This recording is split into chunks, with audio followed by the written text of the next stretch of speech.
Ginid mo na ako, naging tayo ng kalabaw. Dedo na. Legit, gusto ko pala matulog, ha? Dedemonyo si daddy. Wala kasi store boy, magagalit yan sige ka. Sugit pa naman yan. Hindi na. Natakot ka Hindi na may gichut. Matakot ka kay Wiggy. Tignan mo ginawa na naman sa mga boyfriend niya. Pagtatapon niya na naman. Si Justin. Sino yan? Si Enrique. Si Enrique. Yan, sino yan? Si Carlos. Carlos. Justin Enrique St. Carlos. Ayun, katarating niya lang guys. Natin nga si Chris sa school. And God, Mom! Pag bike, sobrang sakit ng katawan ko. Kasi kahapon, di ba, dala-dala namin silang tatlo sa, sa seaside. Diyos ko, yung mga braso ko, guys, tapos yung mga hit at singit ko. Sakit. Para akong, hinila ng tatlong, kabayo. Kaloka. Para akong nakakarwahi kahapon na pa ako ang gulong. Kaloka itong tatlong to. Pero sobrang, sobrang saya. Kasi kasama namin sila. Kasi yun nga, sakit. Ang sakit. Tawa. Next week ulit. Next weekend ulit. Ayan, good morning. Anong oras na kami nakauwi, guys? Alas 12 sakto nandito na kami. Tapos yun. Buti na lang sinabihan ko yung service ni Krista. Kami na lang yung maghahatid. Kasi nga, di ba, pag nagbabay kami, sinasabay na lang namin siya. Tapos diretso hatid na lang namin. Para makatipid kasi ang mahal ng doble kasi yung bayad ko sa niya sa service niya kasi malayo na. Sabi ko sayang naman yung yung 50% na matitipid, diba? So sabi ko, kuya, kami na lang maghahatid sa kanya tapos ikaw na lang yung taga-sundo kasi minsan nasa labas naman kami nagpo-pick up ng mga products, diba? So ayun, pumayag naman. Kaya si daddy yung hatid kay bebe. Anong breakfast niyo? Akin, big breakfast kanya. Pancake breakfast. Tinanggal niya na yung niya. Wala na. Bigote. Ayaw na mag-iarag mata niya. Ang sama pagmakain. Ikala ko may noodles pa sa tubig eh. And look at my face, guys. Update. Mga pa rin siya, mga volcanic craters. Uy, hindi naman siya nag-crater. Grabe ka. Mga lang siya. Wait lang, hindi na-focus. Ayan o. Mga lang siya. Parang mga pilat na lang. Pero more or less, yun dito ako nag-clear na. Pinsan ako. So yun, tuloy-tuloy pa rin tayo sa ginagamit ko. Ayan. So ngayon, sa susunod na kabanata, ang mukha. Ni Tekla. Good morning! Happy Tuesday! Ang mukha. Ulit pa ba tayo sa Taytay? Parang lang sa akin, parang Hindi ko pa satisfy yung word eh. kasi ang nakakahilo eh. Na kasi, naantok na tayo eh. Ay, di mo pa inakyat yung pinamili natin. Wala na, kakatamat, sakit ang pet mo eh. Hindi mo pa rin namin doon sakya. So, sabi namin kagabi pagdating. Bukas na hindi baba. Ang bigat eh. Mostly nabili ko is kay lang naman, kay Lucia, kay Lucas. Ay, nakabili yata ako ng leggings, 3. Sobrang mura, 65 pesos lang, guys. Oo. Tapos, mamaya i-haul ko siya. Ganda na yung mga pang baby. Sobrang mura nga. Kaso, yun nga lang, iikutin nyo tapos mamimili talaga kayo. Ito si Ding Dong, guys. Yung sinasabi ko sa inyo. Tingnan nyo, para siyang sagasaan. Pilay siya. Oy, wag ka nang lumayas para mapakain ka mamaya. Layas kasi itong masong to eh. Yan na naman. Kainis. Sus, talaga Ding Dong. Dito siya nakatira sa sa taas eh. Kaso layas talaga. Kaya, sagasaan. Ay, bakit ganun? Aking camera. Moist. Hello, Daddy. Welcome to Yan. here. Banana. Almusal tayo. Yung kalambu ko na naman, ano na naman dyan. Yeah, aray ko. Banana. Wait. Punta kami guys sa... tag dito? Sa Victory. Kukunin namin yung... Nagdala ka ng ID?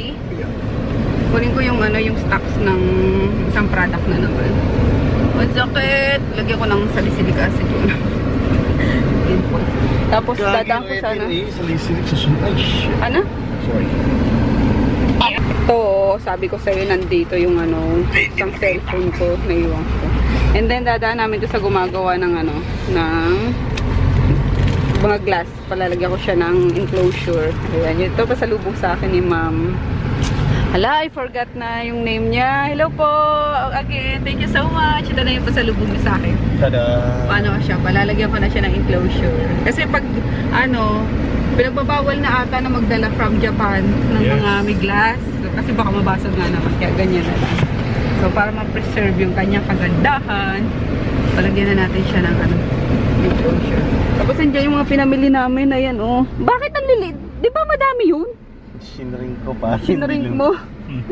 Ayan, magulo yung namin. Pag pinalo siya, tulog yan. Yung likod ng car namin lagi. Solid Kasi loop. madaming ano ba yun? Mga ni Chris. Pillowy. Bili siya sa pillowy. And let's go! Ay, lalagay mo itong ko dyan. Sa likod naman. Tapos bumili ako dyan kimanang ng Saba na. Saba. 3.10.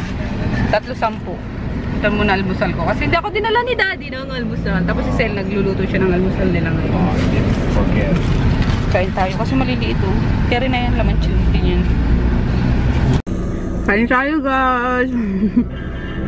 Hindi na pala ako nakapagbihis kagabi and then ito pa rin yung suot ko ngayon. Hindi naman nila malalaman na. Kaya lang nakakala na ako nagbihis ngayon. Kaya mabango pa naman ako guys.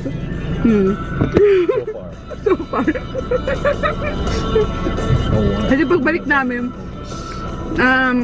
maliligo na ako tapos pupunta na kami ng yung sa gluta nga kasi kahapon close pala sila holiday. So let's go. Masarap ng saba. Liit nga lang.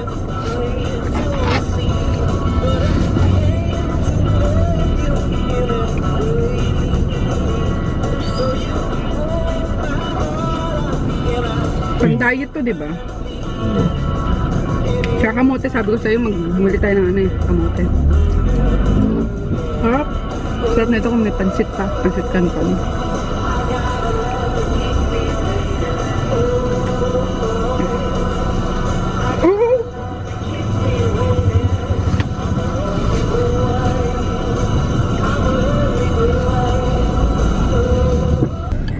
Ayan, dito sa City Mirrors guys. Success Mirror City pala.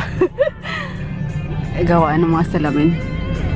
Pagawang ko rin ng salamin dun sa sa dining. Let's go. Dito na kami sa Victory guys. Sumaglit lang din kami sa sa Jollibee. Nag-breakfast ako. Kasi gutom na ako eh, di kinaya ng saging lang. Ayun, ang galing ng no? Kaya pala sabi ko nung nagpa-ship ako last time, sabi ko, ang dami-dami na itong ang dami-dami na itong mga ikakarga nito. Parang, hindi naman siya magkakasya sa bawat, sa bawat. Alam mo yun, sa ilalim ng, ng bus. Yung pala, may talaga sila, may sadya silang bus, ayan, na walang mga upuan. Parang pangkarga lang. Saan daw galing? Sa, wala, di ko alam. Wait lang. Bag. Hindi binibigay sa'yo? Baguio, Dagupan, Lawag. Wait. Galing. Hindi binibigay sa kanya. So, ayun na nga guys. Naliw ako sa sa bus nila na pwede na nagdadala ng mga ng mga packages na nakakatawa. Kaya pala mabilis lang din kapag nagpadala ka. So, one day lang. Kahapon yan pinadala sa akin. Tapos, ngayon ko kinlaim. Pwede nga siyang parang same day. Kaso, i-assort pa nila, lilista. Parang next day na lang kinukuha. So, ayun. Galing Baguio pala yung, yung product na yun. Pinadala sa akin. Pero hindi siya sa Baguio talaga yung production niya. Wait! Ari ko. Madami. Ang bigat. Ang bigat. Oo, soap, tsaka ano, serum. Dami, parang bulto. Ha? Yan ang kumikitang kabuhayan tayo, Daddy. Lahat ng pwedeng ibenta-benta natin. Hindi kasi di ba magbabazar ako, nag-iipon din ako ng products talaga. Para hindi ako gawal sa oras na kung kailan malapit na yung bazaar, tsaka pa lang ako mag-order ng mga paninda ko. Yun. Let's go! Sa store na tayo kasi tayo na magbubukas nun eh. Store na? May sakit daw yung mga bata eh. Tayo na muna magbukas. Shall we?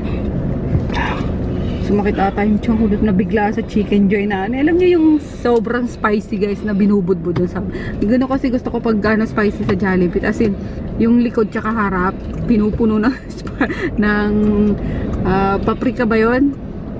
Chili powder. Ay pinagbigyan naman ako kanina nung crew.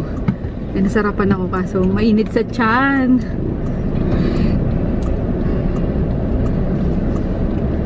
Wala ka nang binayaran? Good.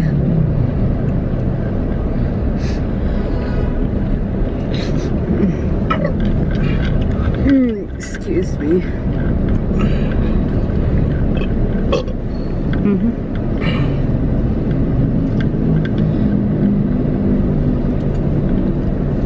Hindi tayo magsakot pag sa store na. May ano dun eh, taxi. Nako, mga doggy na ito. Ayan, ito yung palengke guys na lagi kong sinasabi sa inyo. Halong Taft lang siya ah. Diyan kami lumaki. Nakakamiss. Diyan kami nagtitinda ng kape noon, naglalako ng banana cue, turon. Diyan ako pinapasyalan ni Froggy noon eh, 'di ba? Naliligaw ka pa lang. Ginagawa ko sa mga boyfriend niya. Gagi. Tapos ano? Sila sa akin. Tapos, tag dito, dadalaw yan si Froggy mga alas 5 ng hapon kasi yun ang... Mga naka-BMW, ako palulupa. Gamis. Di naman BMW yun. Kasi may ako nun, may boyfriend din ako na Isa naka-Mercedes, isa naka-Subaru, Grabe! Merida, Yayamanin ba? Aston Martin. My God. Come to think of it. Ayun. Tapos, yun nga, dadalaw siya yung mga alas 5 ng hapon. Tapos, yun kasi yung time na mag-prepare naman kami ng mga pagkain, mga ititinda, alas 5 ng hapon. Tapos, tumutulong na siya habang ganon. And then, doon na rin siya kakain. Kaya naaliw kasi may free pagkain. Naaliw mo dumalaw lagi. May free food. Tapos yung bunso namin, alam nyo, ilang taon pa lang na si bunso? 2 years old, naliligaw na naman sa akin si Froggy. Kaya, ayun. Parang, hindi kasing ni Peter. 7 na si Peter eh. As in talagang baby pa. Yun. Nakatawa yung memories ng ng palengke na yan. Miss mo ba yun? The market of broken dreams. Subaru. Paparadahan ako ng mga ganyang kotse. No pwede. Paparadahan ko sila ng kayabangan ko.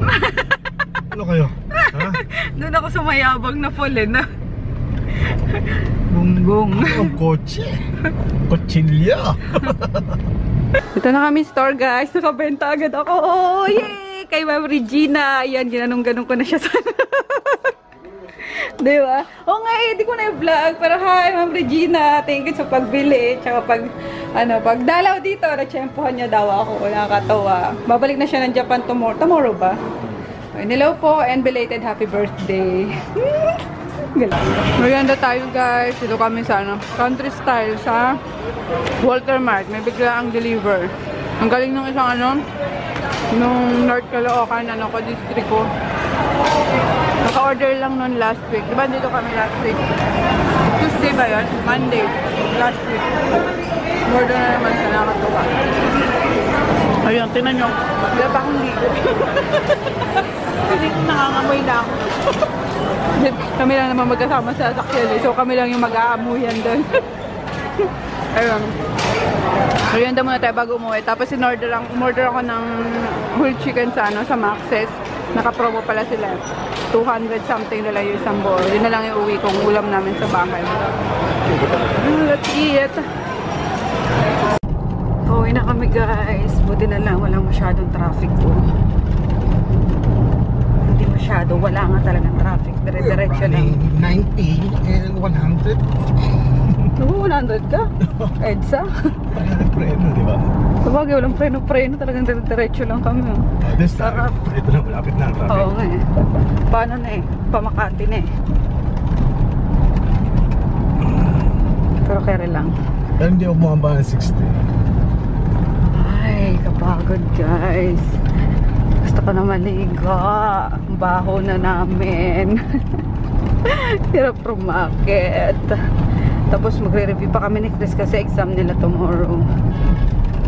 Iniwanan ko naman yung kanina ng reviewer na eh. Sabi ko magbasa-basa na muna. Tapos antayin ako pag uwi para mag-review kami. Eto na, ala, nasubak.